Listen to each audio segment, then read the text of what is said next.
Yeah, what's going on with it? It's your boy, Mr. Las Vegas, and we at it again. It's Prison Chronicles, Volume 12. Before we get into it, I need you to like, subscribe, and hit that notification button. That way, every time your boy drop, you're alerted. So yeah, man, we in the dorms at Indian Springs. And like I said on some earlier volumes, them dorms in Indian Springs, man, I'm talking about vicious, right? But we gon' get to the politics of the penitentiary on this one, right?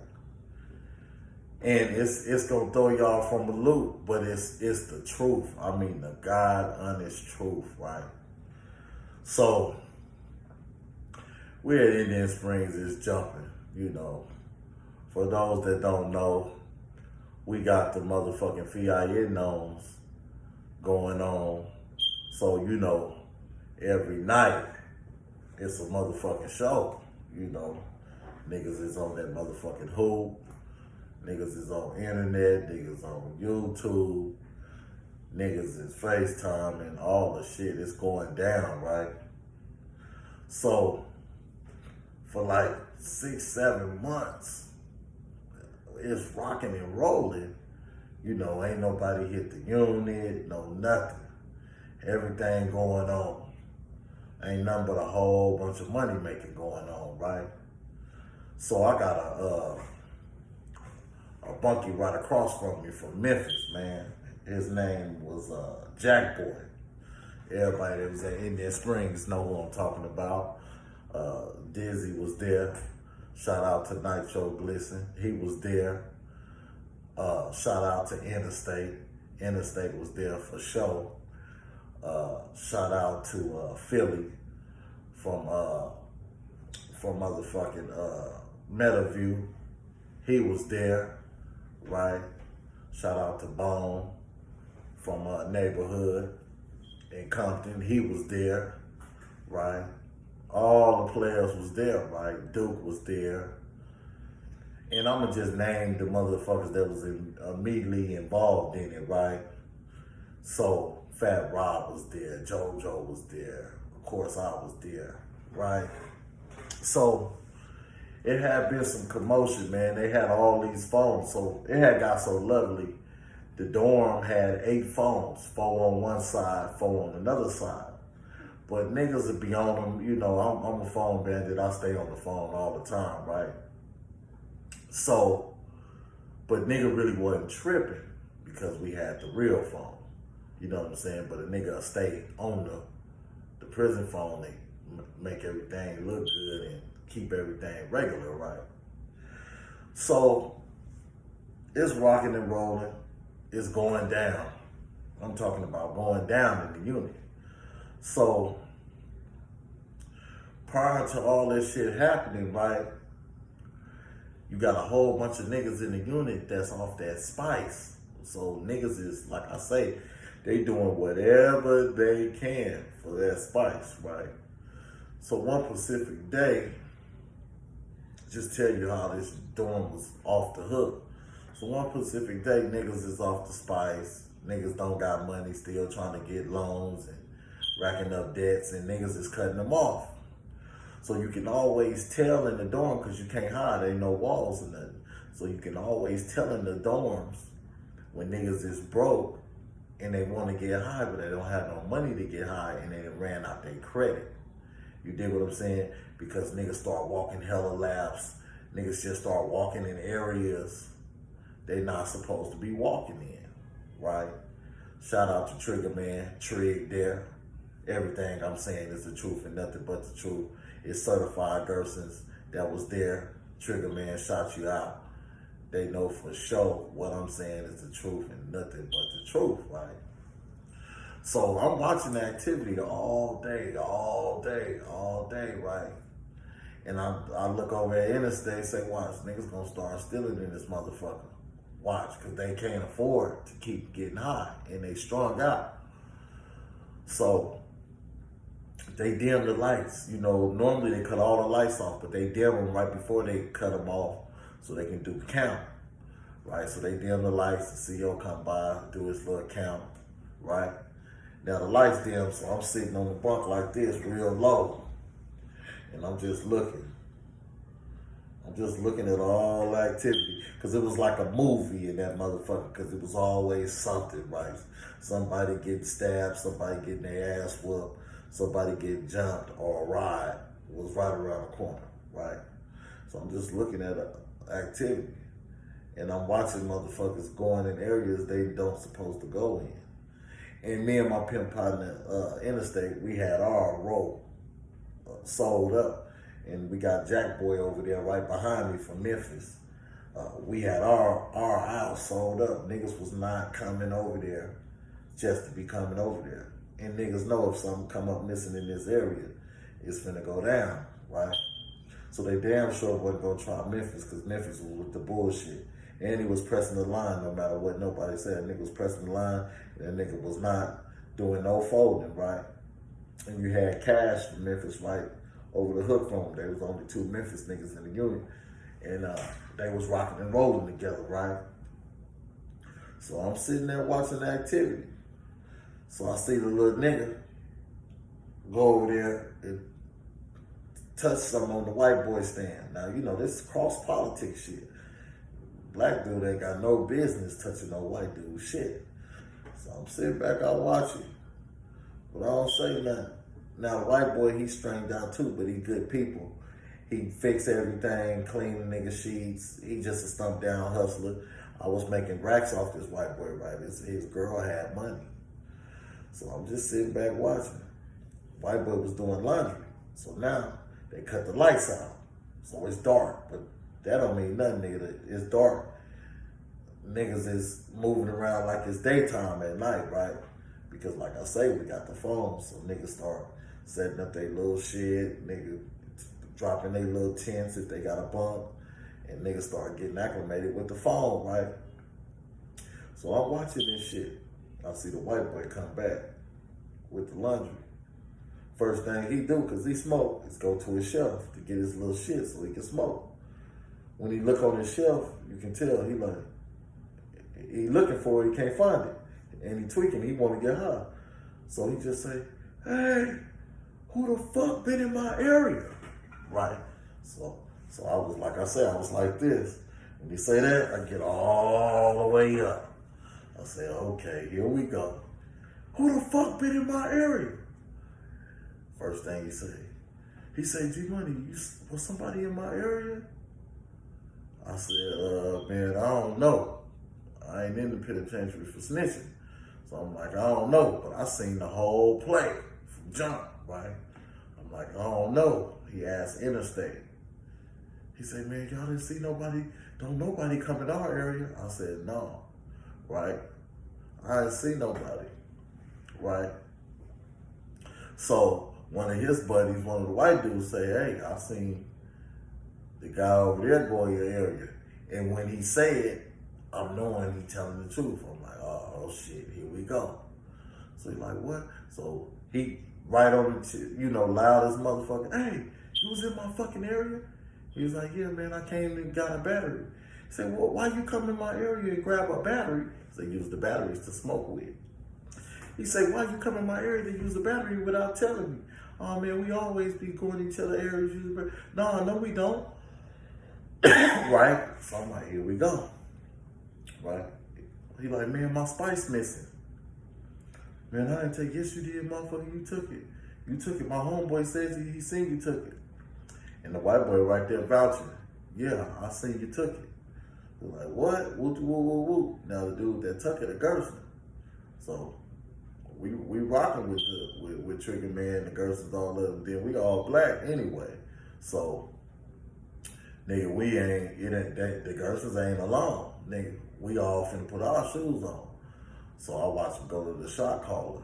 The shot caller of the white boys I fuck with, he good people, solid as a motherfucker. He a A-Dub, right? So they go to the shot caller, boom, boom, boom, boom, boom. When they go to the shot caller and R-Roll, that's why I say R-Roll was vicious. Wasn't no stealing going on right there. So shot caller come right to me because me and him doing business on all kind of shit, right? Cash App and Zelle business.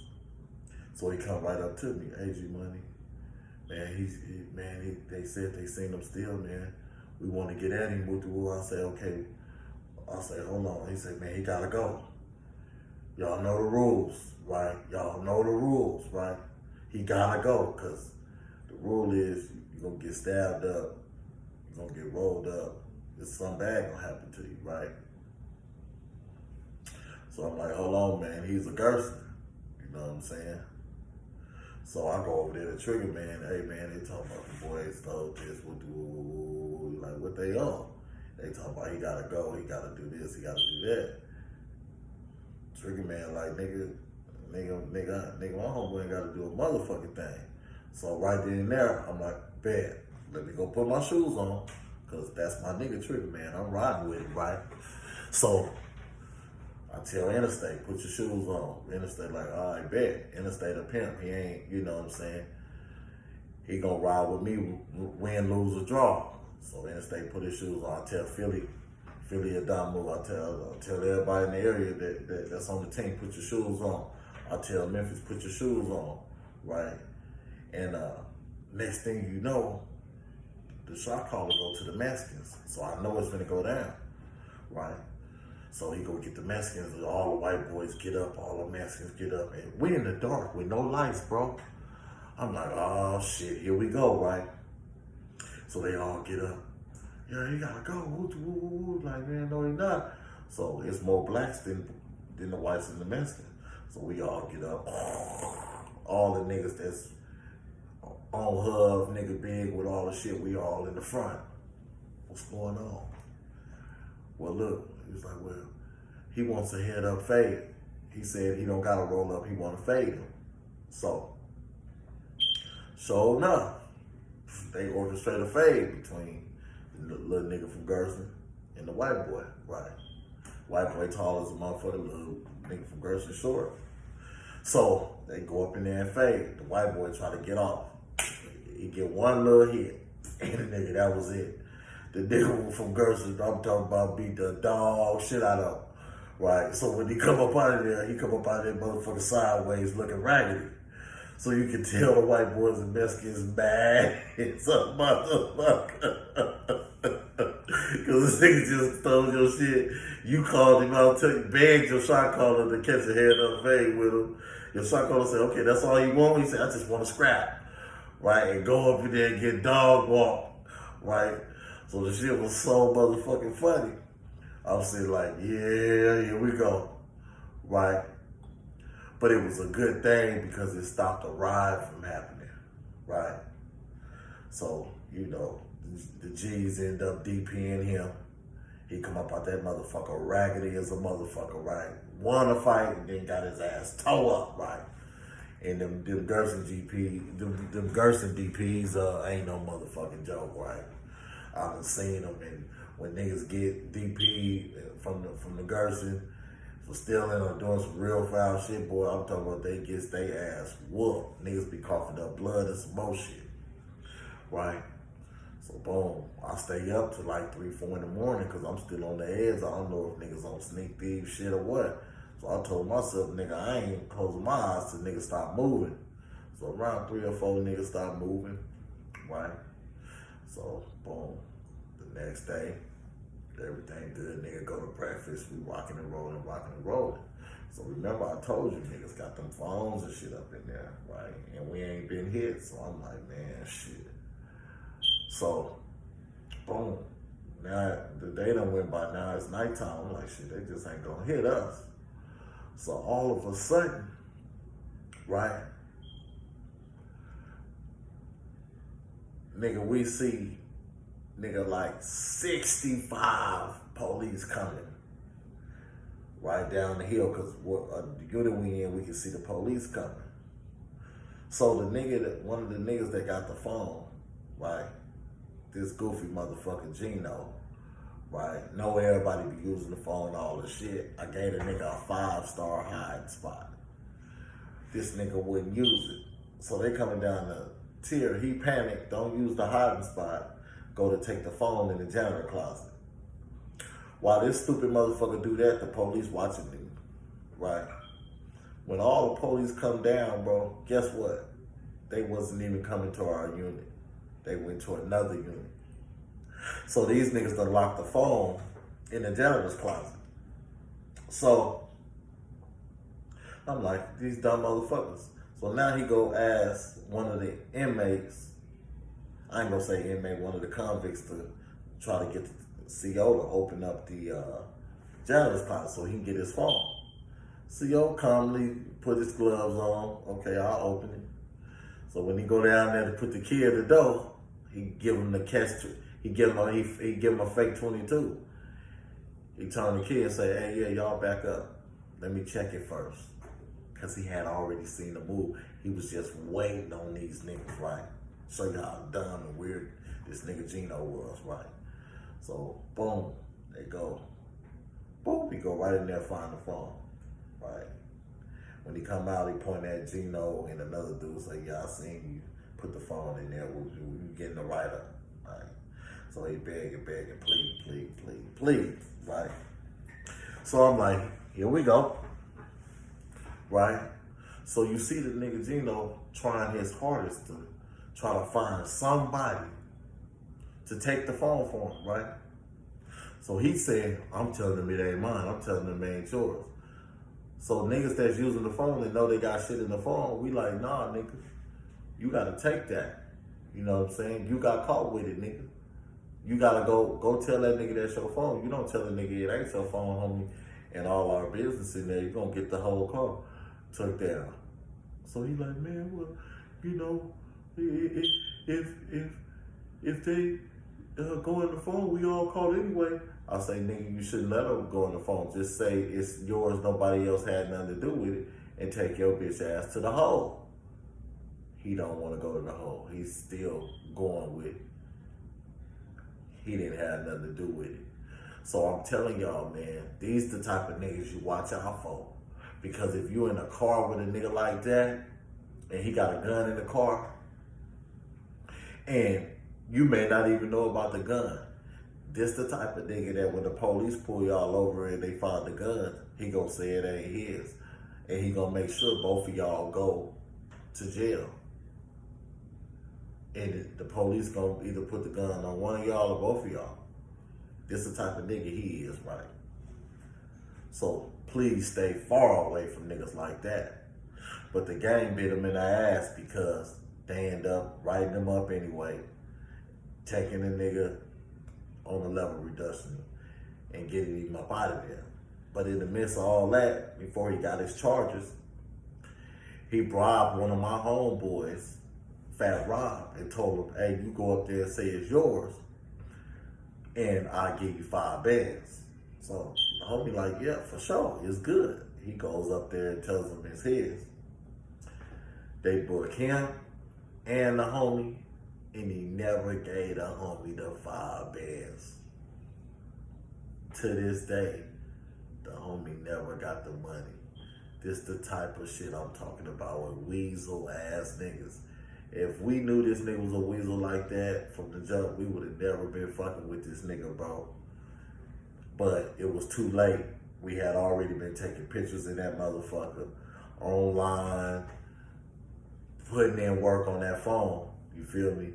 So it was too late. So the homie basically took one from the team and let a mark play him at the same time. But with that said, the moral of the story is,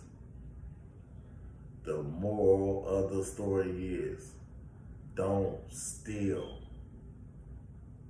And when you in the penitentiary, stand your ground as a man and follow the street code to the T.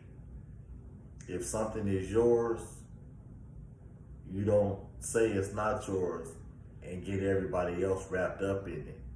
If you know you made a bad move and you put that phone somewhere when I had already told you, stupid ass nigga, where to put the phone at and we would never get caught with the motherfucker, and you went against the grain, nigga, you should have took your motherfucking time as a man instead of trying to bring everybody else up in it. That's what I'm talking about. Even though we're in the penitentiary, it's still niggas that's in the penitentiary that ain't street niggas. It's still niggas that's in the penitentiary that ain't about that life. It's still niggas that's in the penitentiary that's real motherfucking squares.